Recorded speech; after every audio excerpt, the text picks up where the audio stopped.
Morning.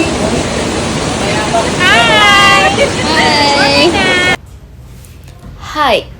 ಎಷ್ಟು ಚೆನ್ನಾಗಿ ಫಿಲಿಪಿನೋಸ್ hi ಹೇಳಿದ್ರು ಅಲ್ವಾ? ಆ ಥರ ಯಾರಾದರೂ ಮಾತಾಡ್ಸಿದ್ರೆ ನಮಗೂ ಎಷ್ಟು ಖುಷಿ ಆಗುತ್ತೆ ನಿಜವಾಗ್ಲೂ. ಅಂದರೆ ನಾವು ದೇಶ ಬಿಟ್ಟು ಹೊರಗಿರ್ತೀವಿ, ಅವ್ರು ನಮ್ಮನ್ನು ಇಷ್ಟು ಚೆನ್ನಾಗಿ ವಾರ್ಮ್ ಹಾರ್ಟ್ಸಿಂದ ವೆಲ್ಕಮ್ ಮಾಡಿದಾಗ ನಮಗೂ ಖುಷಿ ಆಗುತ್ತೆ.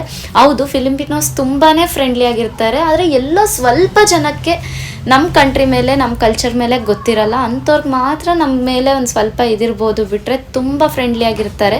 ಇಲ್ಲಿ ನೋಡ್ಬೋದು ನೀವು, ನಮ್ಮ ಕಾಲೇಜಲ್ಲಿ ತುಂಬಾ ಫಿಲಿಪಿನೋ ಫುಡ್ಸ್ನ ಎಕ್ಸಿಬಿಷನ್ ಇತ್ತು. ಕಾಲೇಜ್ ಫೆಸ್ಟ್ ಥರ, ಫುಡ್ ಫೆಸ್ಟ್ ಥರ ಇತ್ತು ಫಿಲಿಪಿನೋಸ್ಗೆ. ಬಟ್ ನನಗೂ ನೋಡಿದ್ರೆ ತಿನ್ನಬೇಕು ಅಂತ ಇಷ್ಟ ಆಗೋಷ್ಟು ಚೆನ್ನಾಗಿತ್ತು. ಬಟ್ ಏನು ಮಾಡೋಕ್ಕಾಗಲ್ಲ, ವೆಜಿಟೇರಿಯನ್ಸ್ಗೆ ಆಪ್ಷನ್ ತುಂಬಾ ಕಮ್ಮಿ. ಅಲ್ಲಿ ನೋಡಿ ಫಿಲಿಪಿನೋಸು ಎಷ್ಟು ಚೆನ್ನಾಗಿ ನೋಡ್ಬಿಟ್ಟು ಹೋಗ್ತಾ ಇದ್ದಾರೆ. ಎಷ್ಟು ಚೆನ್ನಾಗಿ ಮಳೆ ಬೇರೆ ಬರ್ತಾಯಿತ್ತು ಫಿಲಿಪೀನ್ಸಲ್ಲಿ.